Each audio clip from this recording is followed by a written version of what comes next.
Hello friends, मैं शैलेश एक बार फिर से स्वागत करता हूं आपका आपके अपने स्टडी प्लेटफॉर्म परीक्षा रेस पर। दोस्तों, UP triple S C video exam को ध्यान में रखते हुए हम लोगों ने शुरू किया उसका प्रैक्टिस सेट के साथ साथ उत्तर प्रदेश का करंट अफेयर, उत्तर प्रदेश का सामान्य ज्ञान, इन सब की क्लासेस आपको प्रोवाइड की जा रही हैं। अभी है सामान्य ज्ञान का जो यूथ का आपका प्रैक्टिस सेट हुआ था, सभी 10 प्रैक्टिस सेट को कंपाइल करके एक क्लास बनाई गई है जो 4.5 घंटे की है, जिसमें आप 500 सामान्य ज्ञान के प्रश्नों को देख सकेंगे। और वहाँ पर आप देखेंगे आपको उसका लाभ बहुत ही बेहतरीन मिलने वाला है, क्योंकि आप 4 घंटे में पूरा जीएस एक बार रिवाइज कर लेंगे। आइए शुरू करते हैं आज की क्लास। आज का ये हमारा 16वां प्रैक्टिस सेट है और बात करें तो ज्ञान मुद्रा पब्लिकेशन का ये 6वां प्रैक्टिस सेट है। आइए शुरू करते हैं आज का सेशन। इसमें प्रश्न संख्या 1 से लेकर 4 तक के ये गद्यांश को पढ़कर आपको उत्तर देना है। देखिए दोस्तों, जब भी गद्यांश से प्रश्न आए तो आप सबसे पहले एक बार प्रश्नों को देख लिया करिए, क्योंकि कई बार ऐसा होता है कि आप प्रश्न को जानते रहते हैं, बिना गद्यांश को पढ़े आप उत्तर दे सकते हैं। जैसे अभी ये गद्यांश है, आप इसमें हालांकि एक बार पढ़ लें, उसके बाद हम देखते हैं इसके जो प्रश्न है। आप यहाँ पर देखेंगे कि कई ऐसे प्रश्न हैं जिनके उत्तर आपको पहले से ही पता होंगे बिना गद्यांश को पढ़े। जैसे महात्मा बुद्ध ने जब बुद्धत्व को प्राप्त किया तब उनकी अवस्था कितनी थी, यानी उनकी आयु के बारे में पूछा है कि महात्मा बुद्ध ने जब बुद्धत्व प्राप्त किया तब उनकी आयु क्या थी। आप गद्यांश में देखेंगे कि उनकी आयु जो थी वो थी 35 वर्ष। यहाँ पर आप देख सकते हैं कि 35 वर्ष की आयु में उन्होंने बुद्धत्व को प्राप्त किया था। 35 वर्ष से लेकर 80 वर्ष तक की लगभग 45 वर्ष तक वो निरंतर घूमते रहे। आइए देखते हैं अपने प्रश्न का उत्तर। और अगला प्रश्न, यहाँ पर बुद्धत्व प्राप्ति किया तो 35 वर्ष की आयु में। महावीर स्वामी का जन्म कहाँ हुआ था? आप इसको जानते होंगे, ये है कुशीनगर। कुशीनगर में उनका जन्म हुआ था। अगला प्रश्न है, श्रुति धर्म क्या है, या फिर श्रुति धर्म का अर्थ क्या है? अगर आप वैदिक धर्म को पढ़ते होंगे तो वैदिक का अर्थ होता है श्रुति, क्योंकि उस समय जो प्रथा थी श्रुति के माध्यम से, अर्थात सुनकर ही जो है वेदों को कंठस्थ किया जाता था या फिर वेदों को याद कर लिया जाता था। तो वैदिक धर्म का अर्थ ही होता है श्रुति से संबंधित, इसलिए जो है इस धर्म को श्रुति धर्म के नाम से भी जाना जाता है। अगला प्रश्न है, स्वच्छंद में कौन सी संधि है? जब आप स्वच्छंद का संधि विग्रह करते हैं तो आप देखते हैं स्व प्लस छंद से मिलकर बनता है स्वच्छंद। तो यहाँ पे जो स्व के बाद जब कभी भी च वर्ग आता है तो ये वह जो होता है हलंत, वह हलंत होता है। यह वाला हलंत जो हमेशा च में बदल जाता है, तो स्व प्लस छंद मिलकर बन जाता है स्वच्छंद। तो इसका विकल्प जो होता है डी, यानी इसमें व्यंजन संधि है, यही सही उत्तर होगा। अगला प्रश्न है, निम्न में दीर्घ स्वर है। दीर्घ स्वर कौन कौन से होते हैं? बड़ा आ, बड़ी ई, इसके साथ साथ बड़ा ऊ, ये तीनों जो हैं दीर्घ स्वर होते हैं। इसमें पूछा है निम्न में दीर्घ स्वर है। यहाँ पर आप देखते हैं बड़ी ई भी है, बड़ा ऊ है और बड़ा आ भी है। इसका मतलब है कि ये प्रश्न त्रुटिपूर्ण है। इसमें पूछना चाहता है कि दीर्घ स्वर नहीं है, तो यहाँ पर होना चाहिए था नहीं है। तो नहीं है होता तो विकल्प सी छोटा ऊ इसका सही उत्तर हो जाता। अगला प्रश्न, निम्न में अंतस्थ व्यंजन कौन कौन से हैं? अंतस्थ व्यंजन कौन कौन से होते हैं आप लोग बताइए एक बार कमेंट करके। तो अंतस्थ व्यंजन होते हैं य, इसके बाद र, ल और व। इन चारों वर्णों को कहा जाता है अंतस्थ व्यंजन। तो यानी विकल्प डी जो है इसका सही उत्तर होगा। अगला प्रश्न, निम्न में से कौन एक अल्प प्राण व्यंजन है? इसमें से कौन सा एक अल्प प्राण व्यंजन है? अल्प प्राण, महाप्राण, इसके बारे में आप लोग पढ़े होंगे। कमेंट करिएगा, आप लोग जरूर बताइएगा क्या होगा इसका उत्तर। तो अल्प प्राण के लिए जो होता है प्रत्येक वर्ग का पहला वर्ण, तीसरा वर्ण और पांचवा वर्ण, इसके साथ साथ सभी स्वर जो होते हैं वो अल्प प्राण होते हैं। अगर बात करें महाप्राण की तो प्रत्येक वर्ग का दूसरा वर्ण और चौथा वर्ण महाप्राण होता है। यहाँ पर अल्प प्राण पूछा हुआ है, तो आप देखेंगे तो क जो होता है ये प्रथम वर्ण है, तो ये हो जाएगा अल्प प्राण। आइए अगला प्रश्न देखते हैं, निम्न में अघोष वर्ण है। दो तरह के होते हैं, एक होता है अघोष वर्ण, एक होता है सघोष वर्ण। अघोष वर्ण में जब वो उच्चारण होता है तो कंठ से कम वायु निकलती है, लेकिन सघोष वर्ण में घोष या फिर नाद अधिक होता है। यहाँ पर आप बताइएगा अघोष वर्ण कौन कौन से होते हैं और सघोष वर्ण कौन कौन से होते हैं।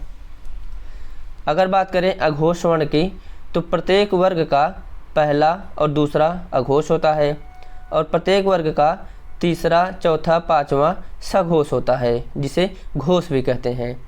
तो यहाँ पर जो उत्तर होगा आप लोग बताइए कौन सा होगा। तो अघोष जो होता है वो होता है प्रत्येक वर्ग का पहला और दूसरा। तब यहाँ पे आप देख सकते हैं प जो होता है प वर्ग का प्रथम अक्षर है, तो इसका उत्तर हो जाएगा विकल्प ए, प अघोष वर्ण है। अगला प्रश्न, हिंदी की ब ध्वनि है। इसमें पूछा है ब ध्वनि का उच्चारण कहाँ से होता है।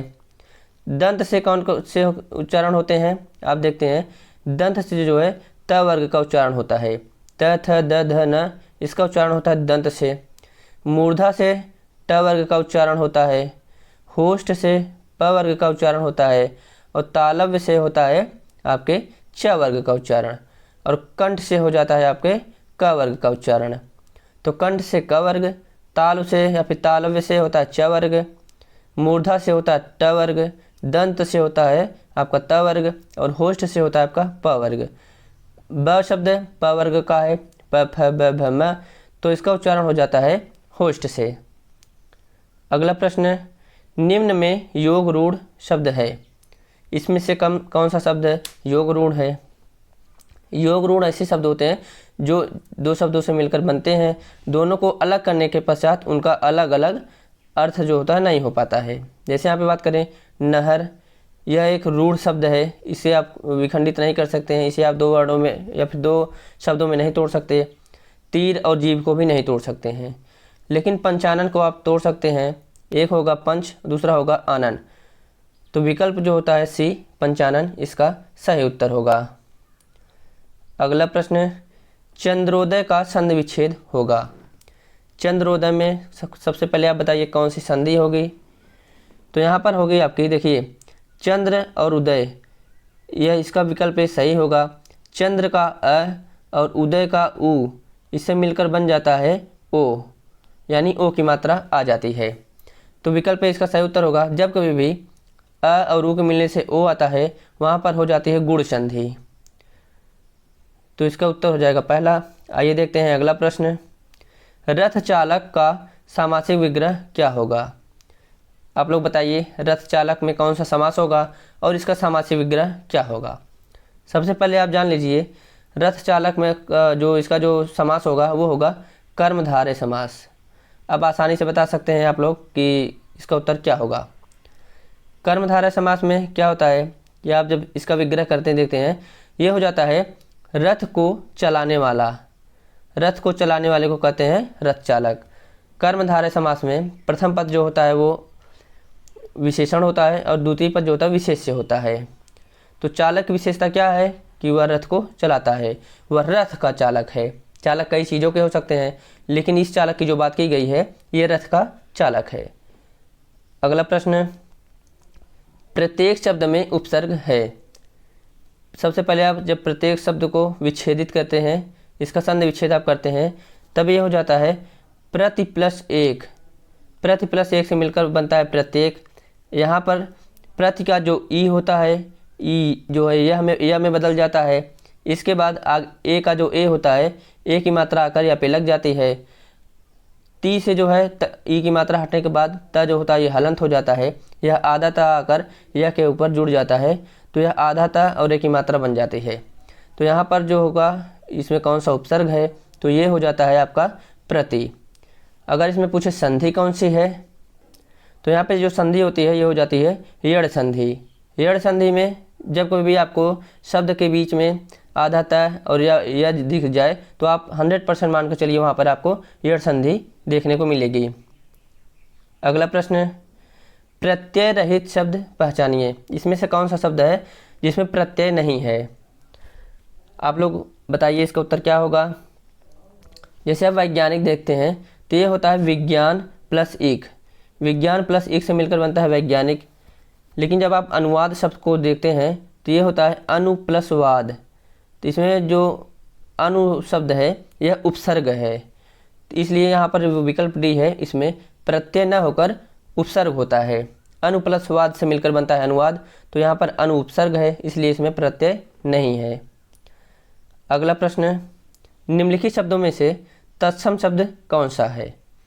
इसमें से कौन सा शब्द तत्सम है आप लोग जरूर बताइएगा। जैसे सुहाग की बात करें, सुहाग एक तद्भव शब्द है, इसका जो तत्सम होता है ये होता है सौभाग्य, सौभाग्य इसका तत्सम होता है। रीस की अगर बात करें तो रीस का जो ये तद्भव है इसका जो तत्सम होता है ये होता है ईर्ष्या, रीस का ईर्ष्या हो जाता है। अगर भाभी की बात करें ये भी तद्भव है, इसका जो तत्सम होता है ये हो जाता है भातृभार्या यानी भाई की पत्नी।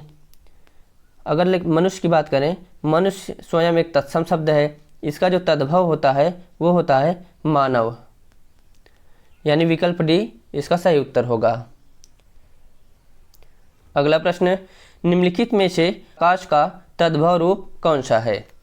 यहाँ पर आकाश का आपको तद्भव पूछा है। आकाश एक तत्सम शब्द है, इसका तद्भव आपको बताना है।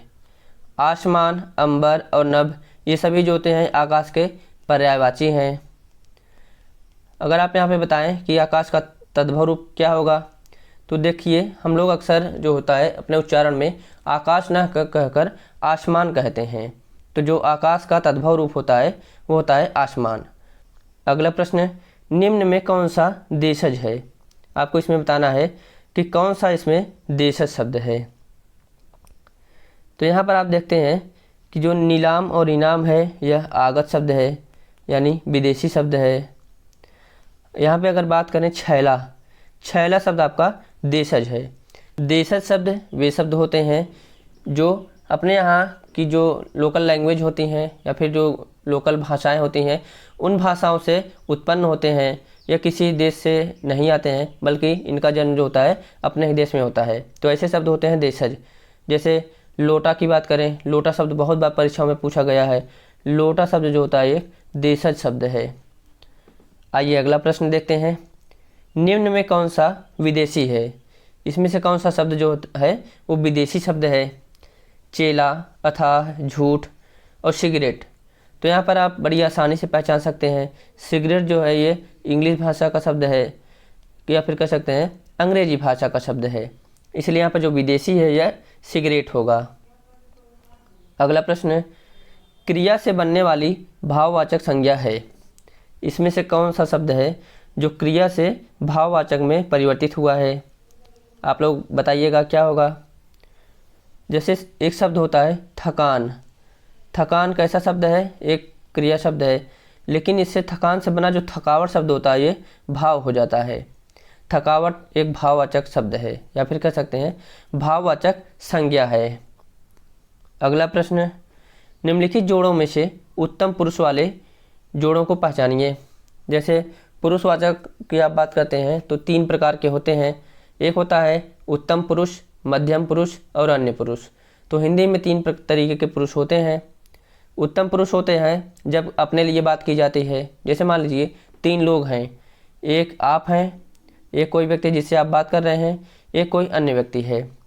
तो आप अपने लिए जब कोई शब्द प्रयोग करते हैं तो होता है उत्तम पुरुष, आप जिससे बात कर रहे हैं उसको कहते हैं मध्यम पुरुष, और कोई थर्ड पर्सन है वो होता है अन्य पुरुष। तो आप अपने लिए हमेशा मैं, हम, हमने, मुझे इस शब्द का प्रयोग करते हैं, तो ये शब्द हो जाते हैं उत्तम पुरुष। तुम या आप या ये शब्द हो जाते हैं मध्यम पुरुष। वे और वह ये सब जो शब्द हैं ये हो जाते हैं अन्य पुरुष। तो मैं और हम यहाँ पर उत्तम पुरुष के उदाहरण हैं। अगला प्रश्न, निम्न में विशेषण शब्द है, इसमें से कौन सा शब्द विशेषण है? सबसे पहले जानते हैं विशेषण क्या होते हैं। विशेषण वे शब्द होते हैं जो विशेष की विशेषता बताते हैं। विशेष अर्थात कोई भी शब्द जिसकी विशेषता बताई जाती है वह विशेष्य होता है, और जो विशेषता बताई जाती है वह विशेषण होता है। जैसे कोई आपकी विशेषता बताता है तो आप विशेष की तरह होते हैं, और जो विशेषता आपके बारे में बताई जाती है वो आपका विशेषण होता है। तो इसमें कौन सा शब्द विशेषण है? तो ये है महत्। महत् शब्द एक विशेषण शब्द है। अगला प्रश्न, माँ ने पिताजी से सामान मंगवाया।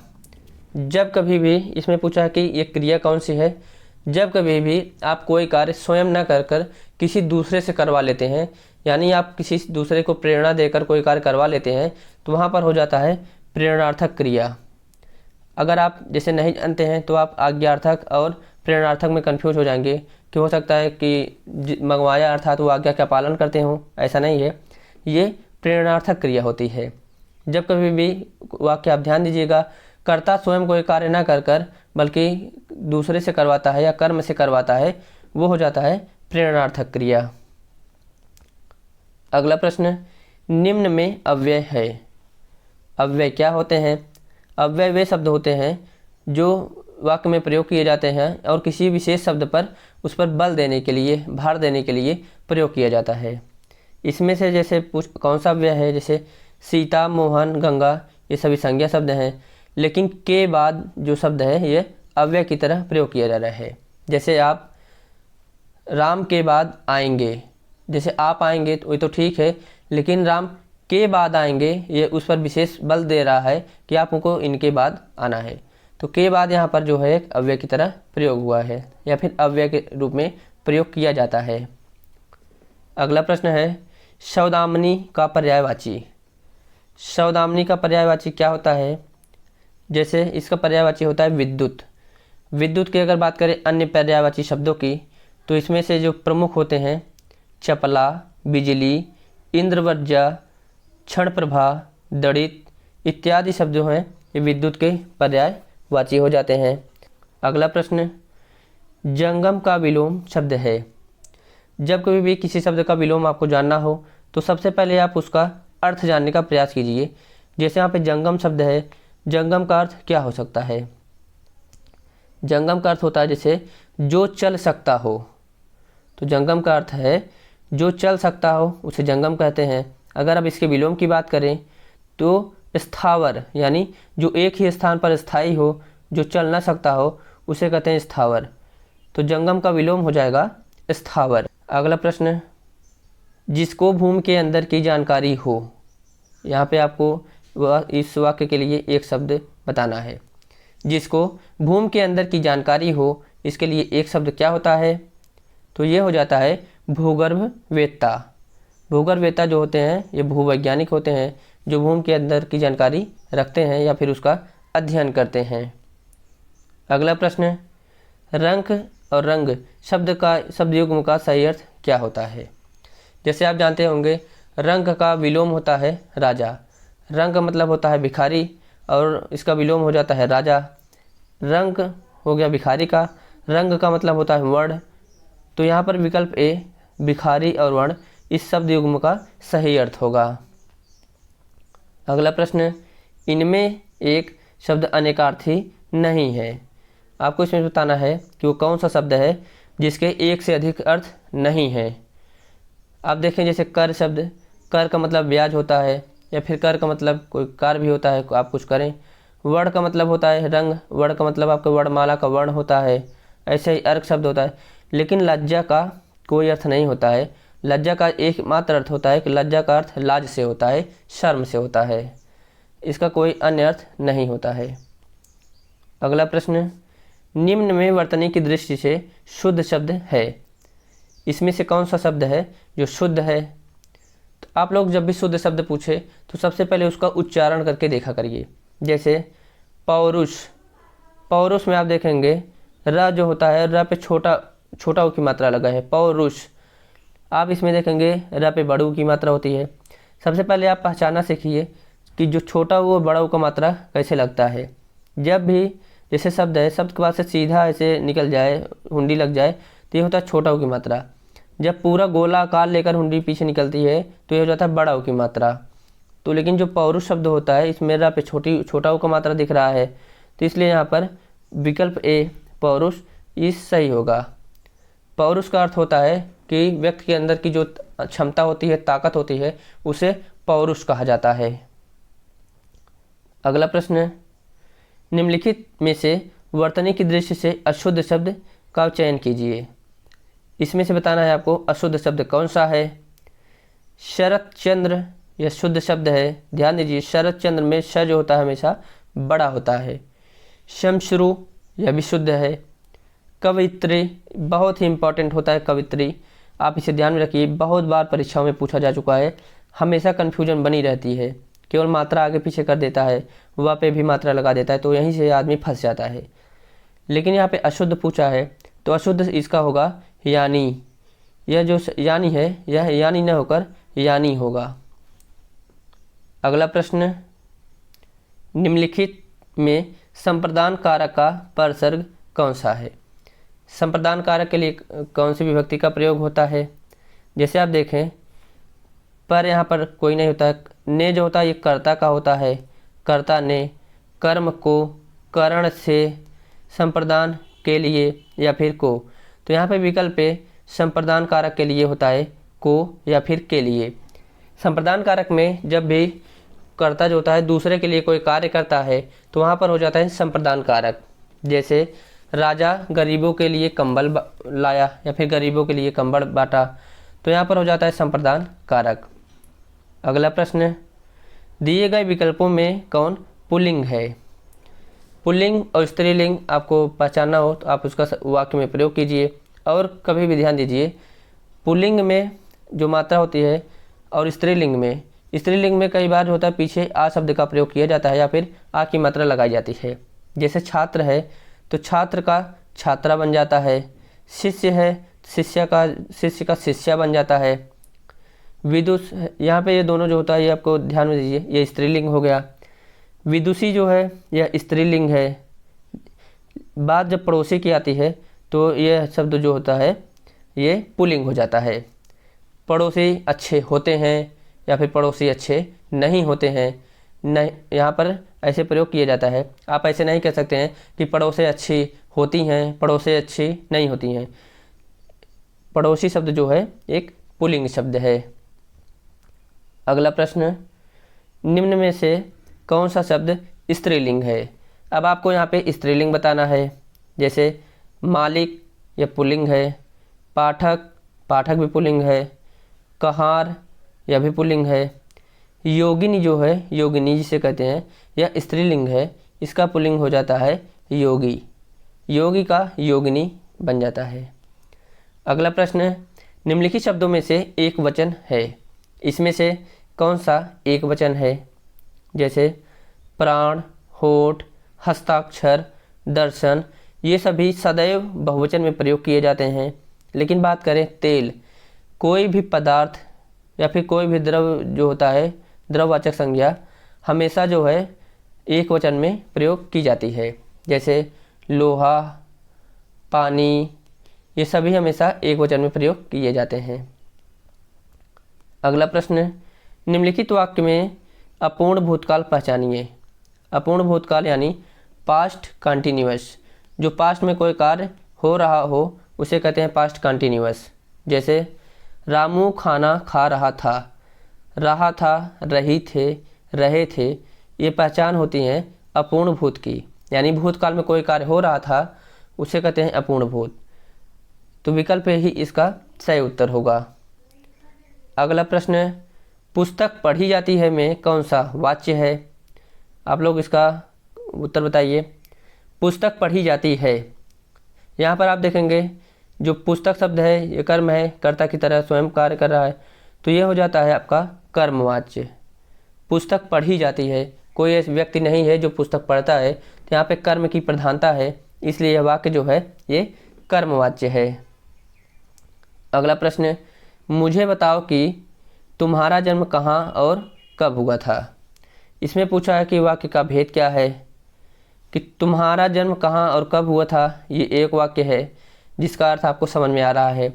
लेकिन इसका दूसरा जो उपवाक्य है, मुझे बताओ, जब भी ऐसा वाक्य हो जिसमें एक मेन वाक्य हो और एक उपवाक्य हो, उपवाक्य का अपना कोई अर्थ नहीं होता है जब तक वह मेन वाक्य से न जुड़ जाए। यहाँ पे मैं उपवाक्य को मेन वाक्य से जोड़ने का कार्य कर रहा है की, तो की शब्द यहाँ पर एक मिश्र वाक्य की तरह इंगित कर रहा है। जैसे मिश्र वाक्य होता है, इसमें एक मेन वाक्य होता है, एक उपवाक्य होता है। उपवाक्य हमेशा मेन वाक्य पर आश्रित होता है और की जैसे शब्दों से जुड़ा हुआ होता है, तो इसका उत्तर जो होता है ये हो जाएगा मिश्र वाक्य। अगला प्रश्न, मुझे कल 2 किलो लीची खरीदने हैं, या फिर त्रुटि नहीं है। इसमें आपको पहचानना है कि किस विकल्प में त्रुटि है। मुझे कल यहाँ तक ठीक है, 2 किलो ये भी ठीक है, लीची खरीदने हैं, लीची खरीदने ना होकर खरीदनी है होगा, क्योंकि जो लीची शब्द है ये स्त्रीलिंग है, इसलिए विकल्प सी यहाँ पर सही उत्तर हो जाएगा। अगला प्रश्न है, विस्मयादिबोधक मतलब शब्द या फिर विस्मयादिबोधक जो शब्द होते हैं उसका चिन्ह कौन सा है। विस्मयादिबोधक चिन्ह कौन से होते हैं, ये होता है विकल्प ए। चिन्हों से संबंधित प्रश्न पूछे जा सकते हैं, इसलिए ध्यान दीजिएगा। ये होता है क्वेश्चन मार्क, प्रश्नवाचक चिन्ह, आप जानते ही होंगे। ये होता है डबल इन्वर्टेड कामा, जब भी किसी द्वारा कही गई बात को हूबहू लिखा जाता है उसे डबल इन्वर्टेड कामा में लिखा जाता है। ये होता है हंसपद, जैसे कोई वाक्य आप लिख रहे हैं, बीच में कोई शब्द छूट जाता है तो आप नीचे ऐसे हंसपद लगाकर उसके ऊपर उस शब्द को लिख सकते हैं। अगला प्रश्न, सीमा कुछ छिपा रही है, लगता है दाल में कुछ काला है।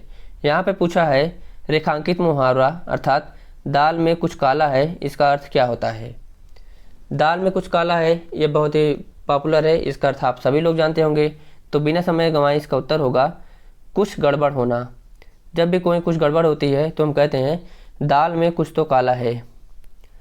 अगला प्रश्न है, नाक रगड़ना मुहावरे का अर्थ क्या है। जब कोई व्यक्ति किसी के सामने जाकर नाक रगड़ता है अर्थात वह अपनी गलती के लिए माफ़ी मांगता है, अपनी गलती का पछतावा करता है, तो नाक रगड़ना मुहावरे का अर्थ हो जाता है माफ़ी मांगना।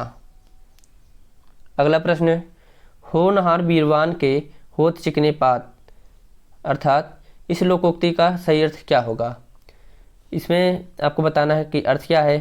तो होनहार बीरवान के होत चिकने पात अर्थात जो होनहार बालक होते हैं उनके जो गुण होते हैं वो बचपन से ही दिखाई देने लगते हैं। जैसे कहावत कही जाती है कि पूत के पाँव पालने में ही दिख जाते हैं, तो इसका जो उत्तर होगा होनहार बालक के गुण बचपन से ही दिखाई देने लगते हैं। अगला प्रश्न है, ठीक ठीक न्याय हो जाना। ठीक ठीक न्याय हो जाना अर्थात दूध का दूध पानी का पानी हो जाना, इस जो है लोकोक्ति का सही अर्थ होता है। ठीक ठीक न्याय हो जाना, इसका उत्तर होगा दूध का दूध और पानी का पानी हो जाना। अगला प्रश्न, बृहदाकार एवं श्रेष्ठ रचनाओं का जो सार गद्य पद्य में प्रस्तुत किया जाता है क्या कहलाता है। सार का मतलब होता है कि उसका संक्षिप्त रूप या फिर उसका सारांश। गद्य पद्य में अर्थात यह अनुवाद करके प्रस्तुत किया जा रहा है, तो यहाँ पे पूछा है कि वह क्या कहलाता है। कोई भी श्रेष्ठ रचना जिसका सार गद्य पद्य में अनुवाद करके प्रस्तुत किया जाता है उसे कहा जाता है सारानुवाद। विकल्प ए इसका सही उत्तर होगा। अगला प्रश्न, कन्नौजी हिंदी की किस उपभाषा की एक बोली है। तो बात करें कन्नौजी, खड़ी बोली और ब्रज भाषा, ये तीनों जो हैं पश्चिमी हिंदी की जो भाषा है उसकी बोलियां हैं। अगला प्रश्न, काउंटर एक्शन के लिए सटीक हिंदी अनुवाद क्या है। आजकल जो होता है हिंदी के पेपर में भी अंग्रेजी के वाक्य दे दिए जाते हैं और उनका आपसे हिंदी में अनुवाद पूछा जाता है। तो काउंटर एक्शन अर्थात जवाबी कार्रवाई, आप लोग अक्सर सुनते होंगे कि जवाबी कार्रवाई करना अर्थात काउंटर एक्शन करना। अगला प्रश्न है, अंधेर नगरी नाटक के रचनाकार कौन से हैं। तो इसमें जो अंधेर नगरी आप लोग पढ़े होंगे, अंधेर नगरी, चौपट राजा, टके शेर भाजी, टके शेर खाजा, तो अकबर बीरबल की इसमें कहानी है। तो इसके जो रचनाकार हैं ये भारतेंदु हरिश्चंद्र हैं। अगला प्रश्न है, निम्नलिखित में से रीतकाल के कवि हैं, इसमें से कौन से कवि हैं रीतकाल के। तो आप देखते होंगे ये तीनों लोग जो हैं तुलसीदास, कबीरदास, सूरदास भक्ति परंपरा के हैं। कबीरदास को निर्गुण भक्ति का कहा जाता है, ये निर्गुण भक्ति के थे। बाकी जो कवि वृंद हैं इन्हें कवि वृंद कहा जाता है, ये रीतकाल के कवि हैं। अगला प्रश्न, रामधारी सिंह दिनकर को किस कृति के लिए साहित्य अकादमी पुरस्कार दिया गया था। तो बहुत ही पॉपुलर है ये इनकी कृति जिसे कहा जाता है उर्वशी।